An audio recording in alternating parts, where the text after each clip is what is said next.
नमस्कार मित्रों, भगवत चर्चा में एक बार फिर आप सबका स्वागत है।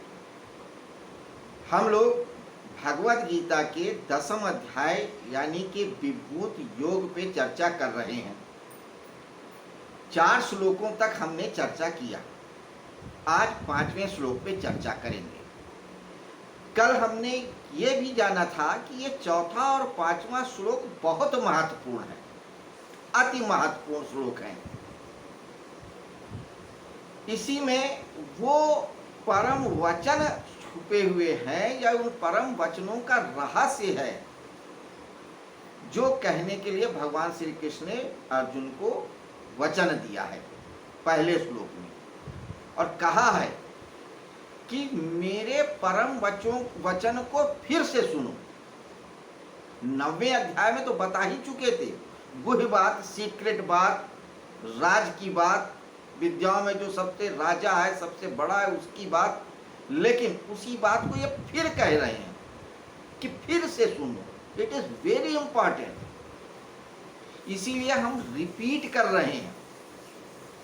क्लास में भी शिक्षक भी जब महत्वपूर्ण बातें होती हैं उसको फिर से रिपीट करता है, क्योंकि बहुत बार जब हम सुन रहे होते हैं तो ध्यान भटक जाता है। ये मानवीय कमी है। हो सकता है भटक गया हो अर्जुन का भी दिमाग, हालांकि अर्जुन बहुत अलर्ट रहने वाले व्यक्तियों में से थे। उनका मन जब केंद्रित हो जाता था तो हो जाता था। मछली की आंख देखते थे, चलते हुए पहिए से भी। बहुत केंद्रित व्यक्ति थे, सेंट्रलाइज थे। हालांकि उनके नाम का अर्थ है अर्जुन, यानी टेढ़ा मेढ़ा या हिलता डुलता, लेकिन हिलते डुलते कम थे। अगर स्थिर हो गए तो हो गए, वरना वो तो हिल कप रहे हैं। युद्ध के समय भी हिल कप रहे थे कि मैं युद्ध करूंगा नहीं करूंगा, ऐसा है वैसा है। लेकिन जब अपनी चेतना को स्थिर कर लेते थे तो फिर अर्जुन का कोई जोड़ नहीं था। तो कृष्ण ये बात जानते हुए भी कह रहे हैं कि फिर से सुन। तो जब अर्जुन जैसा व्यक्ति भी सुनते सुनते भटक सकता है तो हम और आपकी क्या विसार, जिसके मन में कभी दुकान चलता है, कभी मकान चलता है, कभी कुछ चलता है, कभी कुछ चलता है। और परम वचन को दोबारा कहने के लिए इस अध्याय को आगे बढ़ाते चले गए। जो बात उन्होंने 8वें अध्याय से शुरू की थी, 9वें में कंटिन्यू किया और फिर 10वें के 11वें श्लोक तक। तो वो परम वचन इसी 4 और 5 श्लोक में है। इसमें उन्होंने कहा था कि मनुष्य के 20 भाव होते हैं अंतरतम में। मानसिक प्रवृत्तियां 20 प्रकार की हैं। पश्चिम का मनोविज्ञान भी इतनी प्रवृत्तियों को इतनी बारीकी से नहीं समझ पाया जितनी कृष्ण ने आज से 5187 साल पहले कह दिया था, 22 नवंबर को,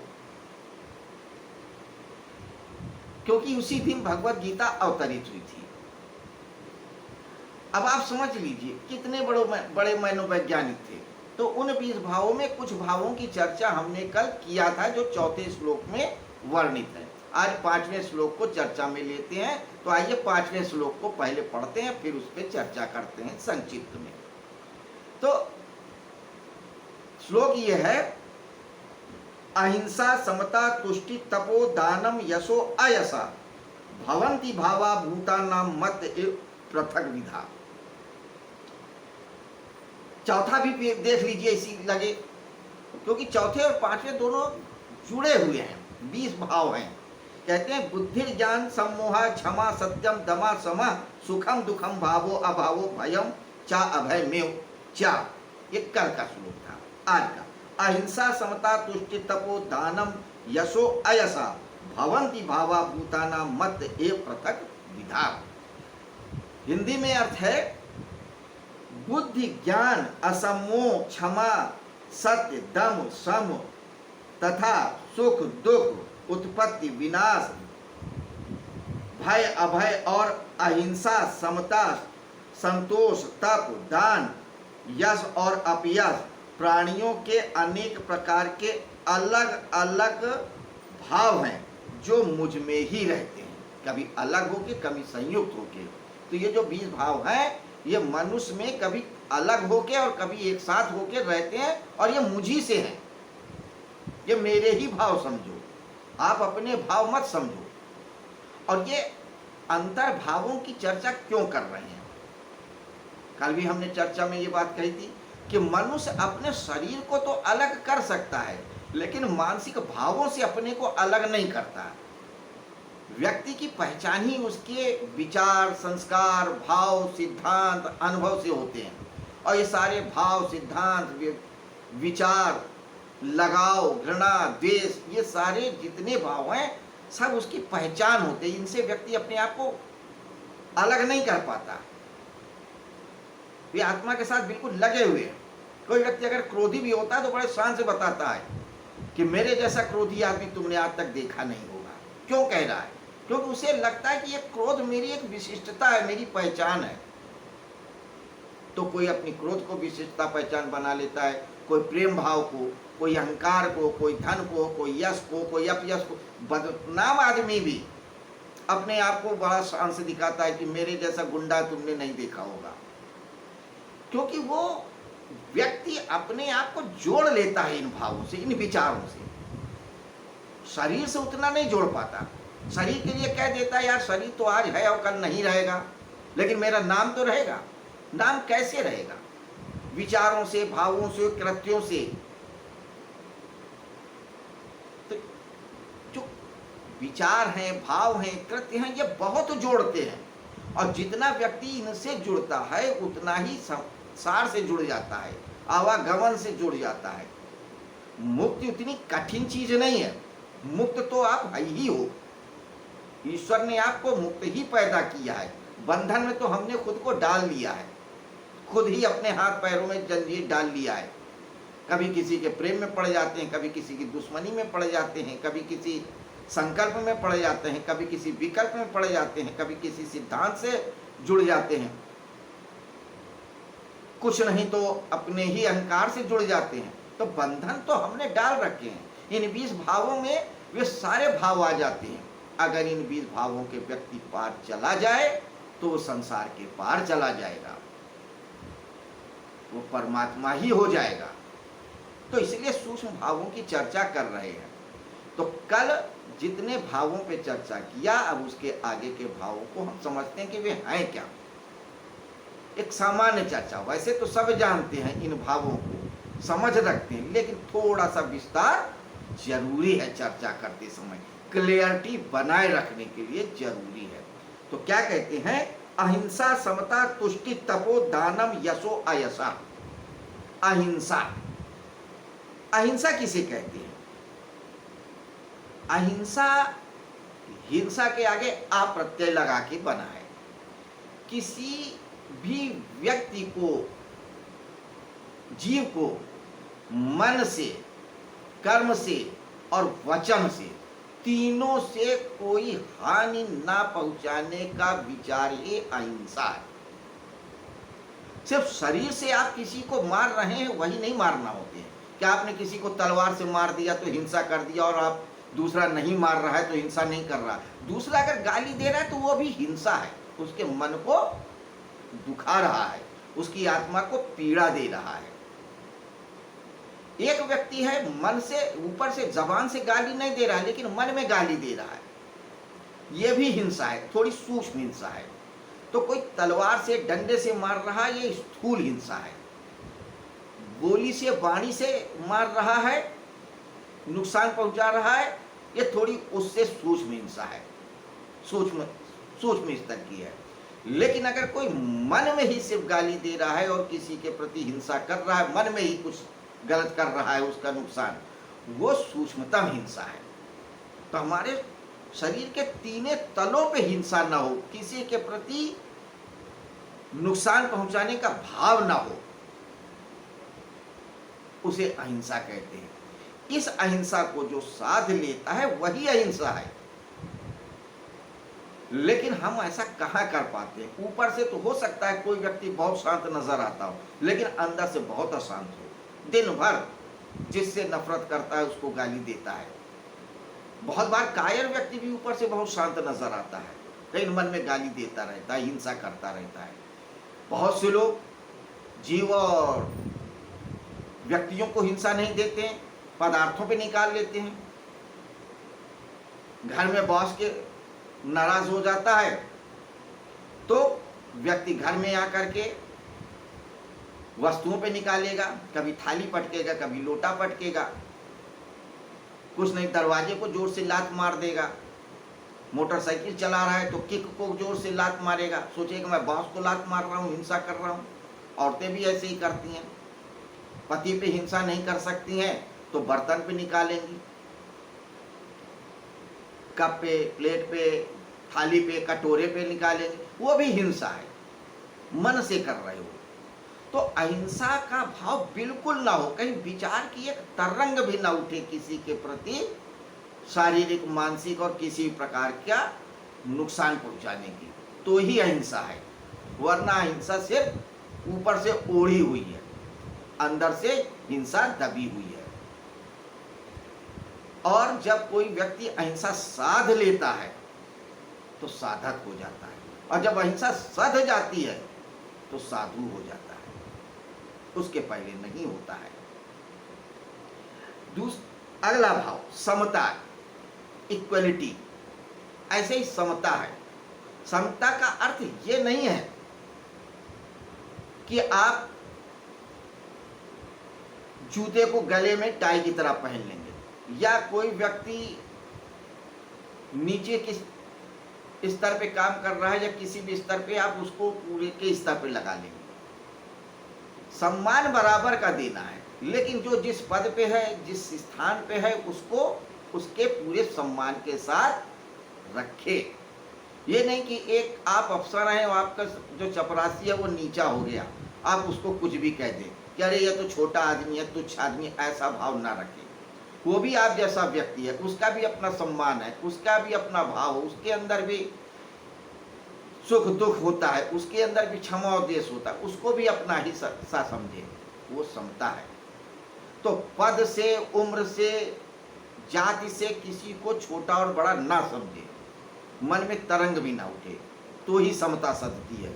उसके पहले समता ओढ़ी हुई होती है, अंदर आपके असमानता बिलबिलाती रहती है। तो समता, क्योंकि कृष्ण पॉजिटिव व्यक्ति हैं, बहुत पॉजिटिव व्यक्ति हैं, उनसे जैसा पॉजिटिव या सकारात्मक व्यक्ति ही नहीं मिलेगा। पूरी मानवता में आप खो जाइए। बुद्ध को बड़ा अद्वितीय कहा जाता है, लेकिन वो तो सबसे नकारात्मक व्यक्ति हुए, वो हर चीज को नकारते ही चले गए।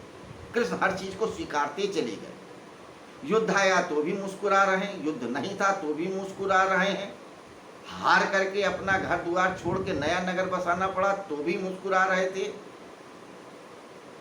अपनी प्रेमिका राधा से बिछड़ के फिर नहीं मिले तो भी मुस्कुरा रहे थे। हर चीज को उन्होंने एक्सेप्ट किया, हर परिस्थिति को, हर व्यक्ति को गले लगाया, चाहे छोटा हो चाहे बड़ा हो, चाहे किसी भी जाति का हो, किसी भी वर्ण का हो। वही समता है। अब आप आइए दूसरा भाव, तुष्टि, तपो। तुष्टि मतलब संतुष्टि। संतुष्टि का अर्थ भी बिल्कुल ऐसा ही आप समझिए कि आपके पास जो भी है, जितना भी है, जैसा भी है, उसी में प्रसन्न रहने का भाव ही तुष्टि कहलाता है। तुष्टि का ये अर्थ नहीं है कि आप मजबूरी में ले रहे हैं कि नहीं यार चलो जो ठीक है उसमें काम चलाओ। नहीं, आप में सामर्थ्य है लेकिन आप उसको नहीं उपयोग कर रहे हो, जो है उसमें प्रसन्नता अनुभव कर रहे हो। अगर नहीं है तो उसके लिए किसी के साथ छल नहीं करना, बैर नहीं करना, किसी का दिल नहीं दुखाना, आपके प्रयास से उपलब्ध हो जाए उसे ईश्वर का प्रसाद मान लेना, वही तुष्टि है। दानम यशो अयसा, दान की बात कह रहे हैं। दान की भी हमारे यहाँ तरीका बताया जाए कि दान कैसे करें और किसको करें। सनातन धर्म में दान हमेशा देश काल और परिस्थिति को देख के करना चाहिए, सुपात्र को देख के करना चाहिए। ये नहीं कि कोई भी आया भिक्षाम देही और आपने भिक्षा दे दिया, नहीं। देश काल और परिस्थिति से के साथ देखिए कि किस व्यक्ति को क्या जरूरत है और उसके हिसाब से आप दान दीजिए। दूसरी चीज कि जब आप किसी को दान दे दें, किसी के जरूरत की वस्तु दे दें यदि आपके पास है, तो फिर आप पछताएं ना और गर्व ना करें। ऐसा नहीं कि आपने जोश में आके दे दिया कि 4 आदमी बैठे थे और कोई मांगने आया और आपने दे दिया उठा करके, जो भी जेब में था, हाथ में था, बाद में पछता रहे हैं, नहीं। या आपने दान दे दिया फिर सब जगह गा रहे हैं कि मैंने ये दान दिया, मैंने ये कुआं खुदवाया, मैंने वो बावड़ी बनवाई, मैंने ये मंदिर रख बनवाया, मैंने इतने बच्चों को पढ़ाया। ये नहीं, वो दान नहीं कहलाएगा, वो तो व्यापार कहलाएगा। क्योंकि आपने जो दिया उसके बदले आपने प्रतिष्ठा ले लिया, मान सम्मान ले लिया, तो ये दान कहाँ रहा। दान का मतलब कि just giving, just offering the thing. आपने दे दिया सो दे दिया, गिव एंड फॉरगेट इट। तो दान वस्तु को दे करके उसके प्रति कोई भाव न रखना, आत्मसम्मान का, आत्मश्लाघा का दान। यशो असया असया अयसा, अगर आपको कोई सम्मान मिलता है और असम्मान नहीं मिलता है, बुराई मिलती है, आप कोई कृत्य करते हैं, कोई काम करते हैं, अच्छा काम करते हैं, आपको उम्मीद होती है कि लोग हमारा सम्मान करेंगे, लोग हमारा मान करेंगे, मेरी जय जयकार करेंगे, तो आपका ये भाव ठीक नहीं है परमात्मा को पाने के लिए आज से। तो चाहे कोई गाली दे और चाहे अभ्यर्थना करे, दोनों ही स्थितियों में आपको सम बने रहना है, ईश्वर का प्रसाद मान लेना है और खुश रहना है। तो ये भाव अपने अंदर रखना है कि दुख आया तो ऐसे, सुख आया तो वैसे, है ना। और यही भाव ही योग कहलाता है। कहते भी हैं समत्वम योग उच्यते, तो जो सम रहता है हर स्थिति परिस्थिति में, जाड़ा गर्मी बरसात, ऊंच नीच, अच्छा बुरा, पाप पुण्य, सब में सम रहता है, वही योगी है। समत्वम योग उच्यते, उसी समता की बात कर रहे हैं, उसी यश और यश की बात कर रहे हैं। तो मित्रों, ये 20 भाव ही व्यक्ति को जोड़ते हैं और अपना बनाते हैं, पाप पुण्य के घेर मिलाते हैं। ये मन के आंतरिक भाव हैं, इनको साक्षी भाव से देखना चाहिए, इनके पार जाना चाहिए।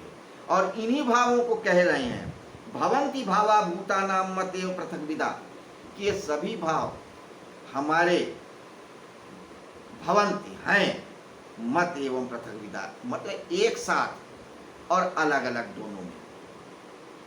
हो सकता है आपके साथ यश यश ही मिल रहा हो, सम्मान ही सम्मान मिल रहा हो, कोई आपका सम्मान करता ही ना हो, या हो सकता है कि हर एक व्यक्ति आपका सम्मान करता हो। ये भी हो सकता है कि कुछ लोग सम्मान करते हो, कुछ सम्मान नहीं करते हो। तो ये अलग अलग भी हो सकते हैं और एक साथ भी हो सकते हैं, लेकिन ये सारे भाव मेरे ही अंदर हैं और मेरे ही भाव हैं, ऐसा तू जान। इसलिए तू इन भावों को भी अपना मत मान, तो अपने आप को भी मेरा ही मान। वही सत्य है, वही गूढ़ ज्ञान है, वही गुह्य ज्ञान है, वही सीक्रेट ज्ञान है, वही परम वचन है। और कुछ परम वचन नहीं है। परम वचन का अर्थ ये नहीं है कि बड़े बड़े संस्कृत के श्लोक रट लिए तो वो परम वचन हो जाएंगे, वो परम वचन नहीं है। या आपने बड़े बड़े व्यक्तियों के उदाहरण दे दिए तो परम वचन हो जाएंगे, नहीं, ऐसा कुछ भी नहीं है। परम वचन का अर्थ ही यहाँ पे है कि आपके जितने भी भाव हैं, सुख दुख, क्षमा यश अपयश, बुद्धि ज्ञान सम्मोह सत्य दम सम, सारे भाव ईश्वर के ही हैं और आप भी ईश्वर के हो। ये मान लेना ही ज्ञान है और इसको जान लेना, अनुभव करना ही विज्ञान है। और ये ज्ञान ही राज विद्या है, गुह्य विद्या है, परम विद्या है। तो मित्रों, हम उन परम वचनों पे छोटी सी चर्चा कर चुके हैं, कल भी किया, थोड़ा विस्तार में आज भी किया। अब आगे और क्या बताते हैं ये हम कल देखेंगे, 7वें श्लोक में क्या बताया गया है।